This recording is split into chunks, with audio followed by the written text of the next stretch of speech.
Greetings students, this is English for restaurant workers, the video workshop that teaches you the phrases and the vocabulary you need to communicate with English-speaking customers. Thank you for tuning in and feel very welcome. My name is Rafaelli and, as always, I am your teacher today. Let's learn together. You are now watching the fourth of our 5-class workshop. If you have not watched our previous lesson, there is a card at the top right of your screen that will take you right to it when we learn how to take the customer's food, drink, and dessert orders.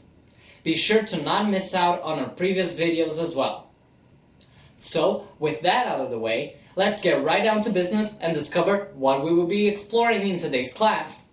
In this video, we are going to work with the details, the common doubts that your customers may ask the waiter or waitress. We will also learn how to explain how a specific meal is made. We will get to know common allergies and dietary restrictions and how to offer general assistance. As always, I highly encourage you to repeat at home the expressions I am exploring with you and test your pronunciation. You're free to rewind, go forward, pause, and resume as much as you want, so take advantage of these tools to help you learn better. If you take a look at the description below, you'll find a link for a PDF file with additional material on what we are going to see today. So, let's start our class.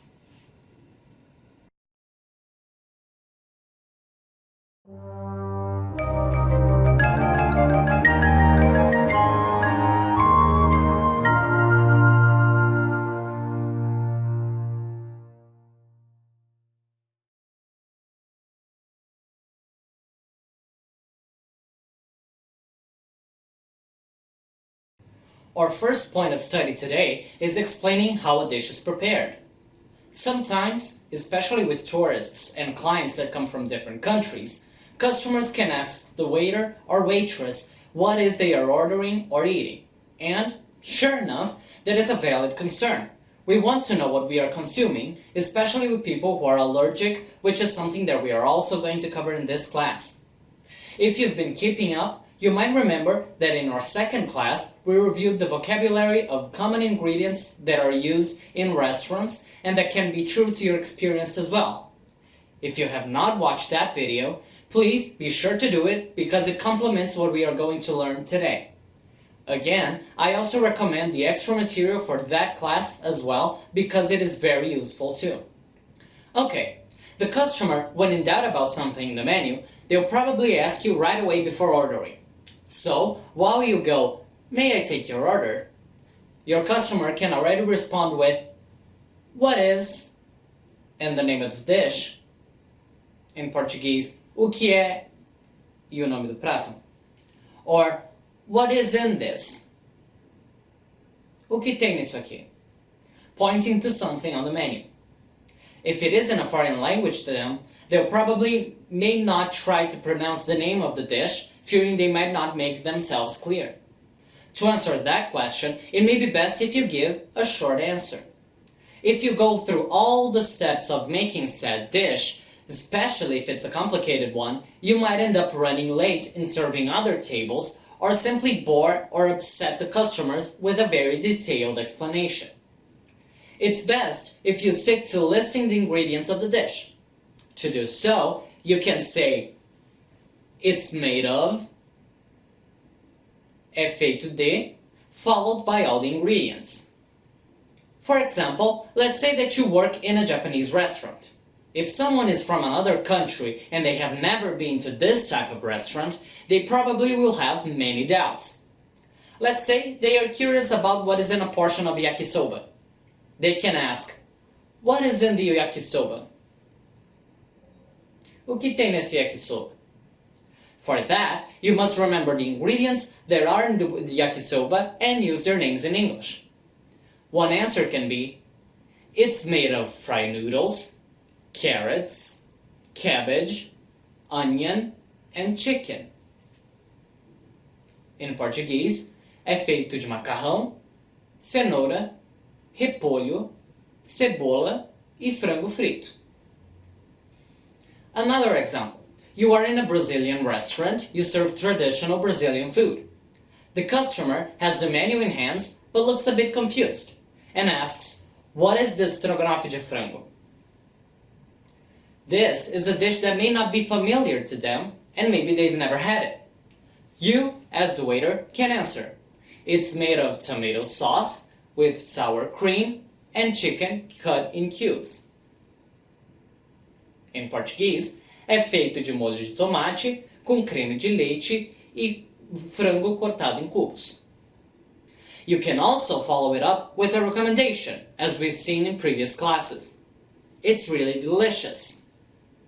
Or, our clients really like it. Or, it sells very well. Again, this is a very broad subject. Different types of restaurants will serve a lot of different dishes that can have a lot of different ingredients. What I can really offer in this video class, and without knowing your specific reality, is the tools you can use to answer these doubts. So, remember to use the vocabulary we previously learned and the different cooking methods you can see in your PDF material. Although this segment was a bit short, I believe that if you work in a restaurant without any menus available in a foreign language, this is a situation you can face in your job. If your restaurant is frequently visited by tourists and English speakers, it might be a good idea to have the option of a menu in English, in which you can put the main ingredients or the explanation of how a dish is prepared right below the name of the dish.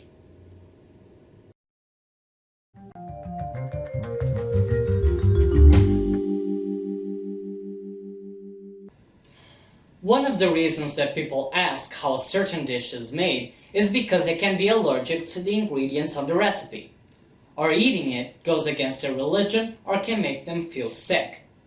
As we do not want our customers to feel uncomfortable in our restaurant and have a negative dining experience, we must pay attention to their allergies or other dietary restrictions. In general, a dietary restriction is when someone has to control the amount of a type of food that he or she eats. For example, some people have to impose a limit on how much of a certain type of food they can eat because eating too much can make them feel very ill. Other people have dietary restrictions, not because of health, but because of their religion or belief. An allergy is a medical condition that makes someone ill if he or she touches or eats something that his or her body cannot process correctly. Allergic reactions are the side effects that allergic people can have when they enter in contact with something their bodies cannot process. There are different types of reactions to different types of food and different types of people.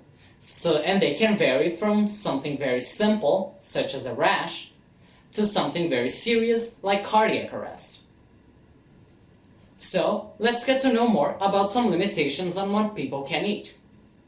Our first one is lactose intolerance. A person that is lactose intolerant cannot digest well foods that contain milk or products derived from milk, such as cheese or butter or yogurt. All these products contain lactose, which is a type of sugar that their bodies cannot process well and can cause them a stomachache. In the restaurant, that means they won't eat things with cheese in them, or, when it comes to dessert, they may avoid ice cream. The second one is celiac disease, or gluten intolerance. People with this condition can eat anything that's made with wheat, trigo, barley, cevada, or rye, centeio, because they may feel sick to the stomach. If someone has this disease and does not stop eating gluten, they can even develop cancer later in life. In a restaurant, this means that they won't eat any bread, pasta, cereals, cakes, or pies, and not drink any beer. Someone that has this restriction will probably warn you by saying, I can't eat gluten. Eu não posso comer glúten. Or, I have celiac disease. Eu tenho doença celíaca. Next up, it's diabetes. Diabetes is pretty common, especially among the elderly are overweight people. It is when the body can produce the hormone called insulin, which digests sugar. Someone diabetic will probably not warn you of their disease, but they will, or should, not order any dessert or eat anything that is too sweet. Remembering the vocabulary, the disease is diabetes, while someone with this disease is called diabetic. Our fourth one is peanut allergy. People with peanut allergies, as the name says, cannot eat peanuts. They can have an allergic reaction that can vary from light reactions, such as rashes on the skin or eczema, to very severe ones, like tightness on the throat or cardiac arrest. In the restaurant, that means you should avoid serving any dishes that feature peanuts to this person, be them in the main courses or for dessert. Someone can warn you about their allergy before they order something, like, I can't eat peanuts. Eu não posso comer amendoins. Or, I am allergic to peanuts. Sou alérgico a amendoins. We also have people who are vegetarian or vegan. You probably have heard about them recently. They are people who choose to not eat any type of meat, be them red meat, seafood, whatever. The main distinction between these two is that the vegetarian won't eat meat, but they can also eat food produced by other animals, like eggs, milk, cheese, etc. The vegan, on the other hand, will not eat meat or anything that is produced by animals, meaning no dairy, and focus more on vegetables, grains, or tofu. Recently, a lot of vegetarian or veggie options are popping up in menus everywhere, so if your restaurant does not have them, you should probably consider offering them. And that concludes this section. Be aware that some people can have other dietary restrictions. Be considerate and ask the chef to remove the ingredients asked or to suggest other plates. And how can we suggest other plates to the customer? This is what we're going to see now.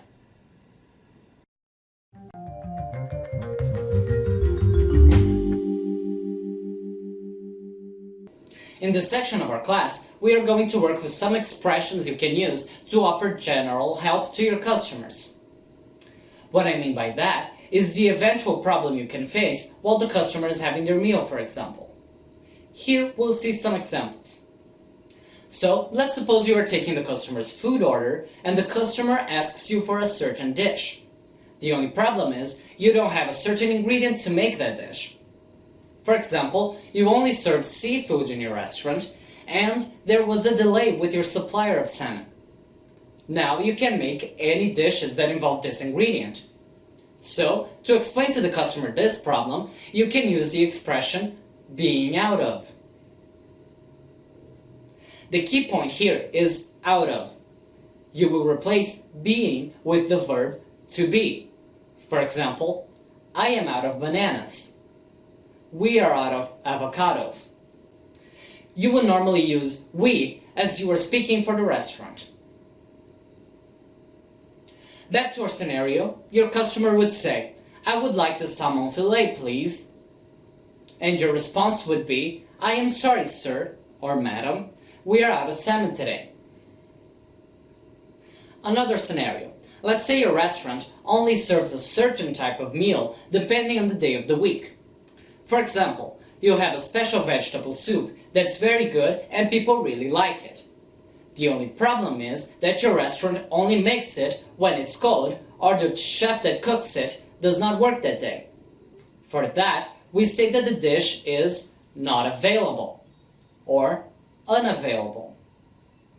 In Portuguese, indisponível.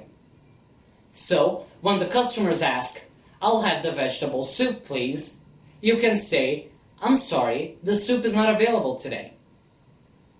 This also works if you don't have the ingredients for the soup. You just need to use the two expressions combined. I'm sorry, sir, but the soup is not available today. We are out of broccoli. or we are out of parsley, for example. Okay, now you have 2 new expressions you learned. But that is not enough. You need something to follow up that sentence. It is a bit odd when you just offer a problem with no solution. For example, your customer says, "I want the lasagna, please." And you respond only with, "We are out of tomatoes today." Isn't that a bit odd? You see, the interaction just suddenly ended. So you have a problem in your hands, always offer a solution. The next expression we are going to learn is to suggest another plate. This works great not only in those 2 previous situations, but also when the customer is allergic to something. You don't want to lose your sale, so what you can do is ask the customer, "Would you be interested in?" Or, "Would you like to have?" And you follow up with a suggestion of a plate. In Portuguese, those 2 mean, "Você estaria interessado em?" Or, "Você gostaria de ter?" Let's say you are ready to take the customer's order when this happens. "Good evening, may I take your order?" "Oh, sure, what do you recommend?" "I suggest a lasagna, our clients really like it." "Oh, I'm sorry, I can't eat gluten." Now, remember to use one of the 2 expressions. "Okay, would you like to have our vegetable soup? It's also really great." "Sure, I'll have that. Thank you." Again, these expressions keep the conversation flowing and is a great way to show that you can deal with an unforeseen problem. Bonus, you also don't lose your sale and you have a satisfied customer. Up next, in common ways of offering and giving general help, I'll show you 3 other phrases that the customer can use with you and how to respond to them. First scenario, the customer let her fork fall out of the table and calls you over. She then says, "I'm sorry, can I have another fork?" That's pretty simple, just get another fork. To that, you can always say, "Sure, just a moment." Claro, só um momento. Leave the table, get another fork, and return saying, for example, "Here you go, sir," or "Here you go, ma'am," or "Here it is, sir," or "Madam." In Portuguese, both sentences translate as "Aqui está, senhor," or "Aqui está, senhora." Pretty simple. Other common objects that the customer can ask for are spoons, knives, plates, napkins, glasses, the list goes on. The customer can also say, "Can I have another?" to ask for more beverages as well. For example, "Can I have another Coke?" "Can I have another beer?" "Can I have another orange juice, please?" Some customers can also use this expression to ask for another serving of the same food they were having. For example, "Can I have another lasagna?" Or, "Can I have another soup, please?" Your response will probably not change much. You can say, "Sure, just a moment," to assure the customer that you understood their request, but need some time to get everything ready. "Here it is," or "Here you go." Same logic. Use them when serving food, serving beverages, getting new plates, or new napkins. The second sentence I'd like to work with you is becoming extremely common since basically everyone has a smartphone nowadays. Your customer can ask you, "What is the Wi-Fi password?" Qual é a senha do Wi-Fi? For that, you can answer them simply with a password, for example, 123ABC, or "It is 123ABC. If your restaurant does not have a Wi-Fi connection, people will probably not ask you this question. However, I also recommend you to analyze the profile of your customers and see if they would benefit from having one. If your customers would use it, and if the budget allows it, I say go for it. Be noted, if your Wi-Fi password has a lot of different characters, that is, if it has uppercase letters, lowercase letters, symbols, numbers, and it's just confusing to spell it to your customers, the best thing to do would probably have a small sign on the wall that says the name of your Wi-Fi signal and the password. It's just less trouble for you and for your customers. Final one. Nature's calling and your customer needs to go to the restroom. He or she will then call you over and ask you, "Where is the bathroom?" Or, "Where is the restroom?" If you can see it from where you are speaking, you just need to point and say, "It's over there." In Portuguese, ali. Things change depending on how your restaurant is set. Sometimes you need to give extra directions, so it's up to you to say, "It's upstairs." "It's downstairs." "It's down the hallway." "It's to the left." Or, "It's to the right." It really depends, surely, where your restroom is.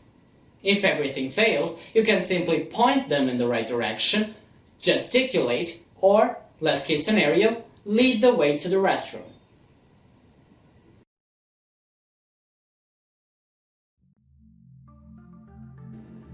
And class number 4 is done. Thank you so much for watching, and I hope that you have learned a lot. Let me know if you have any doubts, and I'll be happy to answer them in the comment box below. Be sure to also check out the extra material that I have added in the description of this video, where you can find everything we explored in this lesson and more. Now you are seeing the next video of this workshop. Feel free to click on them and keep on learning. Bye bye, and see you in the next video.